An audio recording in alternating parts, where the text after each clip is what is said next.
वर्तमान समय बहुधा यह देखने में आता है कि जो जितनी मायाचारी छल कपट करता है वह उतना ही सफलता अर्जित कर लेता है। मुखौटे पर मुखौटा लगाने वाले सफलता को पायदान पर क्यों आ जाते हैं और सच्चे ईमानदारी और सच्चे बोलने वाले लोग प्राय कर परेशान होते हैं, ऐसा क्यों होता है? इसको दो तरीके से समझो। पहला तरीका, डाकुओं के बाजार में डाकू सफल होगा कि साधु? ज्वाड़ियों के बाजार में ज्वाड़ी सफल होगा कि सज्जन पुरुष? सज्जन। तो संसार छल कपट का ही बाजार है, वहां छली कपटी ही तो सफल होगा। बाजार जिसका है, मार्केट उसी चलेगा।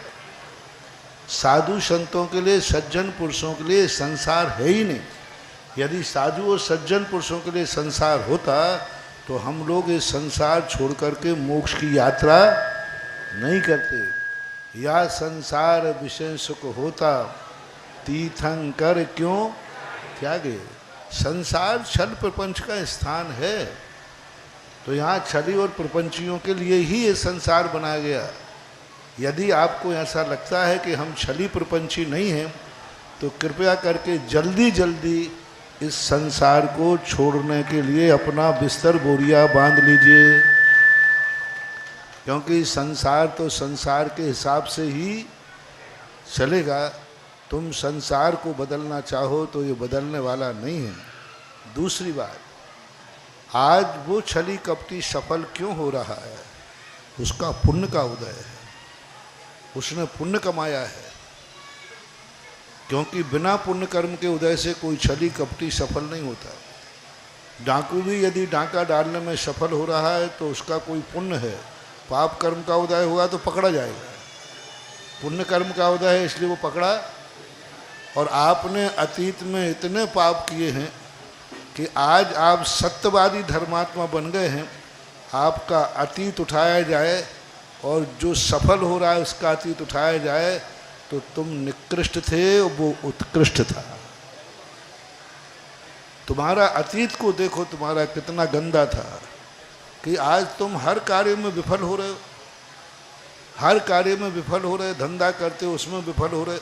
कोई तुम्हें इज्जत नहीं दे रहा है, कोई तुम्हें सम्मान नहीं कर रहा है, कोई तुम्हारी बात नहीं मान रहा है।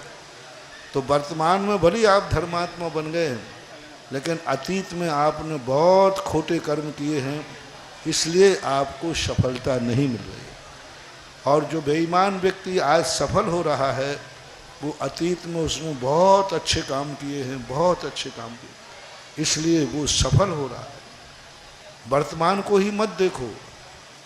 वर्तमान में जो फल मिलता है उसके पीछे अतीत की कहानी होती है। तुम्हारा गरीब होना बता रहा है कि तुम अतीत के पापी हो। भली आज तुम धर्मात्मा हो, और उसका धनवान होना बता रहा है कि वो अतीत का पुण्यात्मा है। वो अतीत का पुण्यात्मा है, तुम वर्तमान के पुण्यात्मा हो। आज तुम धर्म कर रहे हो, कल तुम्हें फल मिलेगा। और कल उसने धर्म किया है, उसको फल आज मिल रहा है। आज वो छल कपट कर रहा है, कल वो तुम्हारे स्थान पर होगा। और तुम अच्छा कर्म कर रहे हो तो कल तुम उसके स्थान पर होगे। ऐसा चिंतन करना चाहिए। आपको ये सोचना चाहिए कि हमारे अंदर, हमारे लिए इतनी मेहनत पे सफलता क्यों नहीं मिल रही है। कारण है कि आपने अतीत में कोई खोटा कर्म किया है, और खोटे कर्म के कारण से आज तुम धर्मात्मा होकर के भी सफलता को प्राप्त नहीं कर पा रहे, क्योंकि आपका धर्म इतना कम है और अतीत के पाप ज़्यादा है। वर्तमान का धर्म कम है और अतीत का पाप ज़्यादा है, इसलिए आपकी सारी धर्म की कमाई पाप के ब्याज में जा रही है।